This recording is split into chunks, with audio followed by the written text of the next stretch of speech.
안녕하세요. 잡시광입니다. 오늘 영상은 출판사 웅진지식하우스에서 나온 버락 오바마 미국 전 대통령의 회고록 약속의 땅이라는 책을 소개해드리는 내용을 담고 있습니다. 이어서 웅진지식하우스의 허락을 받아 약속의 땅 책의 일부를 읽어드리는 내용도 이 영상에 포함되어 있습니다. 이 사진은 제2차 세계대전 당시 미국과 일본의 싸움 중 가장 처절했던 이오지마 전투를 담은 것으로 미 해병대의 상징과도 같은 사진으로 유명합니다. 바로 이 사진 속 이오지마 전투에서 성조기를 개양한 데이비스 세브란스 예비역 대령이 최근 102세를 일기로 별세했는데, 이날 미 해병대는 공식 SNS에 이런 글을 남겼습니다. 제2차 세계대전과 6.25 전쟁, 베트남 전쟁 참전 용사인 세브란스 대령이 102세로 타계했으며, 오늘 우리는 잠시 발길을 멈추고 이오지마의 성조기를 개양한 해병대원들의 지휘관이자 은성 무공훈장 수훈자인 고인을 기린다. 이오지마는 태평양의 작은 섬입니다. 하지만 미군의 입장에선 이오지마 섬을 차지해서 그곳에 비행장을 만들면 일본 본토를 공습할 수 있고 2차 대전의 전세를 바꿀 수 있는 전략적 요충지였습니다. 이를 잘 아는 일본군도 이오지마 수비 병력을 2만 1000여 명으로 증원하고 섬 전체를 요새로 만들었습니다. 1945년 2월 19일 미군은 무사히 섬에 상륙했고 전투는 금방 끝나는 듯 했습니다. 하지만 동굴 진지에 매복해 있던 일본군의 기습작전에 미군은 엄청난 사상자를 내게 됩니다. 악전고투 끝에 가까스로 미군이 섬에서 가장 높은 수리바치 산을 점령하고 그 정상에 성조기를 개양합니다. 사진 속에 나오는 바로 저 장면입니다. 하지만 성조기가 개양된 이후에도 이오지마에서 처절한 전투가 계속됐다는 것을 아는 사람은 드뭅니다. 전투는 이어졌고 이 섬에서만 미군 사상자가 무려 2만 6천여 명이나 나왔습니다. 일본군도 전멸하며 2만 명이 넘는 사상자가 발생했지만 이오지마 전투는 태평양 전쟁을 통틀어 미군 사상자가 일본군 사상자보다 더 많은 유일한 전투였습니다. 이처럼 처절하게 싸웠던 미국과 일본은 전쟁이 끝나고 전후 복구 과정에서 막대한 이익을 얻었고 비약적인 경제 발전을 이룹니다. 그리고 미국이 중국 견제에 나서자 이 두 나라는 동맹이 됩니다. 적어도 표면적으론 말이죠. 피보트 아시아, 이것은 2011년 오바마 행정부의 힐러리 클린턴 미 국무장관이 외교 잡지 포린 폴리시에서 미국의 태평양 시대라는 기고를 통해 발표한 외교 전략으로 미국이 중동에 집중해왔던 외교, 군사 정책의 중심을 아시아로 이동시키겠다는 것을 의미합니다. 오바마의 피보트 아시아 정책은 한국과 미국, 일본의 삼각동맹을 강화시켜 중국을 압박하는 전략인데, 오바마의 계승자라고 평가받는 바이든 행정부 역시 피보트 아시아의 연장선에 있는 D10 전략에 많은 관심을 보이고 있습니다. D10은 민주주의 10개국의 줄임말로 주요 선진 7개국에 호주, 한국, 인도까지 참여해 민주주의 국가 10개국이 연합체로 모여서 특히 중국의 확장을 저지하는 데 함께 대응하자는 전략입니다. 이처럼 미국은 중국을 견제하기 위해 아시아에 관심을 높였고 전략적으로 일본과 밀접한 관계를 유지해왔습니다. 하지만 미국은 일본을 외교적, 군사적 수단으로 이용만 할 뿐 일본 입장에서 정작 중요한 경제와 관련된 사안에서는 미국은 일본을 철저하게 멸시해왔습니다.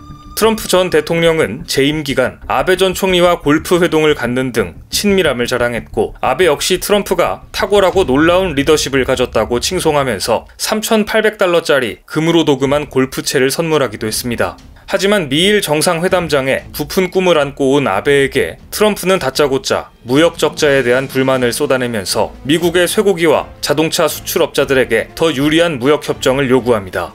일본은 미국이 철강과 알루미늄 관세를 인상할 때도 참았고, 미국의 동맹국들이 미국산 위스키와 옥수수에 대해 보복 관세를 부과했을 때도 참았는데, 그렇게 공을 들인 아베는 그 대가로 얻은 게 거의 없었습니다. 말 그대로 이용만 당한 것이죠. 비슷한 사례는 또 있습니다.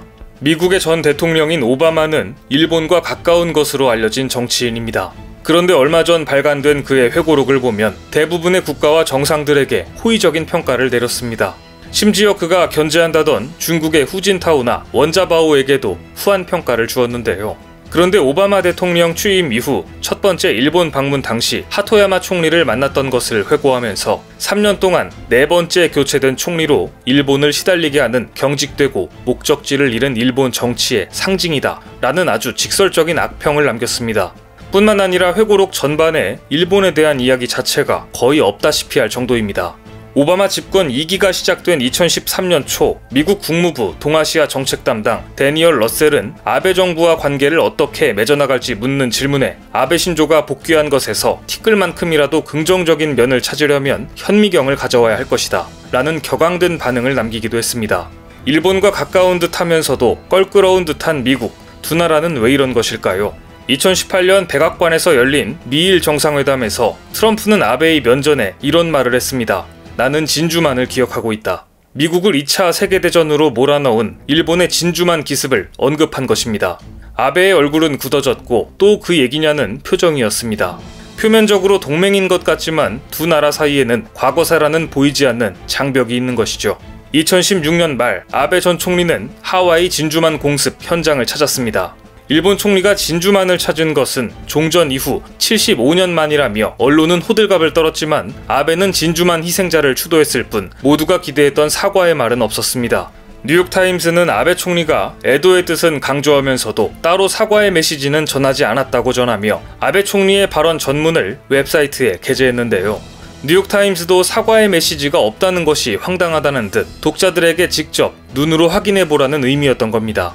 일본이 정말 전쟁에 대해 사과하고 참회하는 마음이 있다면 미국은 물론 한국과도 더 진전된 관계를 맺을 수 있었겠지만 지금 이 시각에도 이런 행동을 하는 걸 보면 일본에게 그런 걸 기대하는 건 무리인 것 같습니다.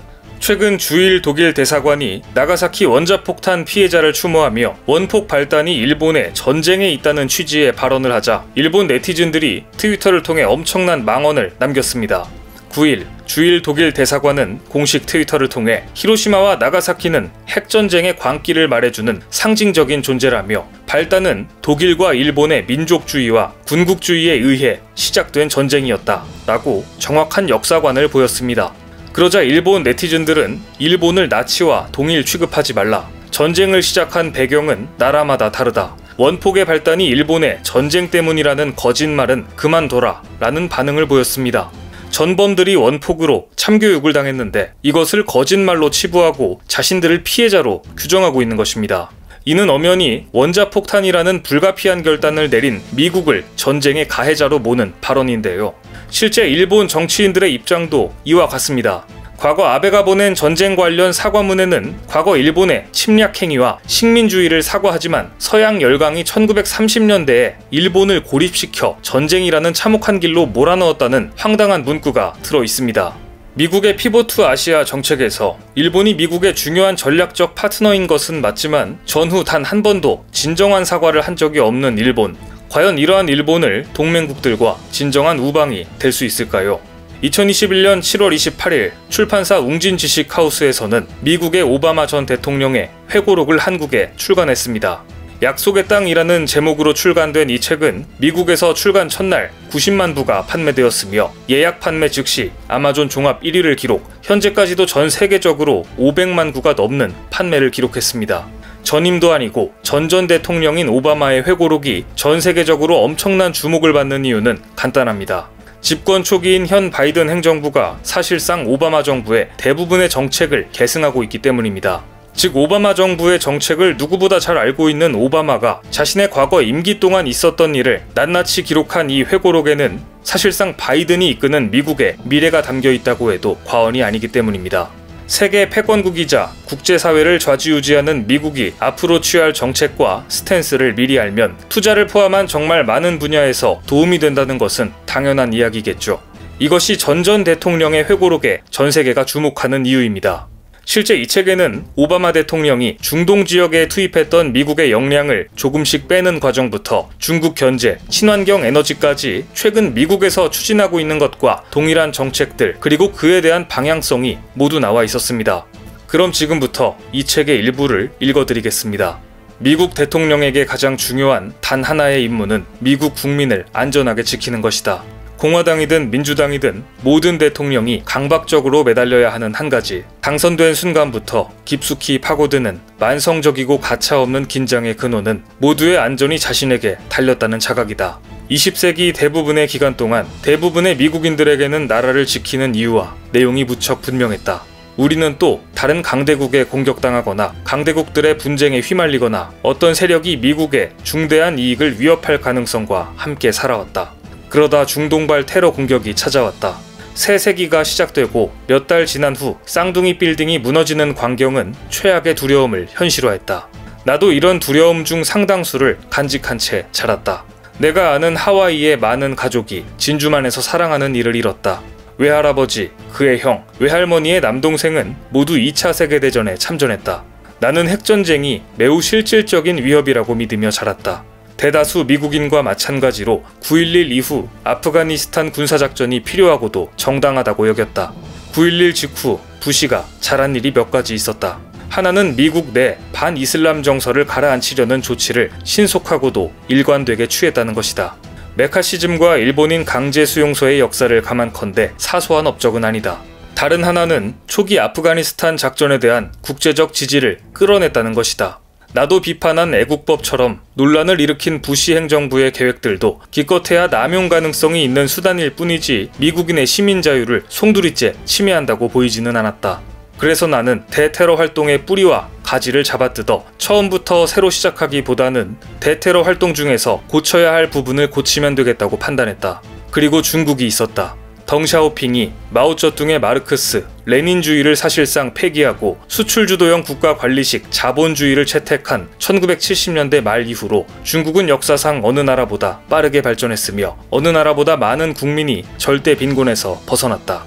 한때는 저임금 노동력을 무진장 공급받기 원하는 외국 기업들을 위한 질 낮은 제조 및 조립 중심지에 불과했으나 이젠 인류 엔지니어와 세계 수준의 기업들이 첨단 기술 분야에서 활약하고 있다. 성장률과 경제 규모를 보면 중국의 GDP는 언젠가 미국을 앞지를 것이 분명했다. 세계 무대에서 미국의 우위에 도전할 나라가 있다면 그것은 중국이었다. 그럼에도 G20에서 중국 대표단의 처신을 보니 중국은 몇십 년 후에나 미국에 도전할 수 있을 거라는 확신이 들었다. 또한 그런 일이 일어난다면 필시 미국의 전략적 실수 때문인 듯 했다. 후진타오 중국 주석은 60대 중반의 평범한 인물로 머리카락이 새카맸는데 딱히 강한 지도자로 보이지는 않았으며 중국 공산당 중앙위원회의 나머지 위원들과 권력을 나눠 가지고 있었다. 회의장 언저리에서 말을 나눠보니 미리 준비한 메모에서 절대 벗어나려 하지 않는 듯 했으며 지속적으로 의견을 교환하고 윈윈 협력을 증진하자는 것 말고는 별다른 의제가 없었다. 내게는 중국 경제정책의 최고 책임자 원자바오 총리가 더 인상적이었다.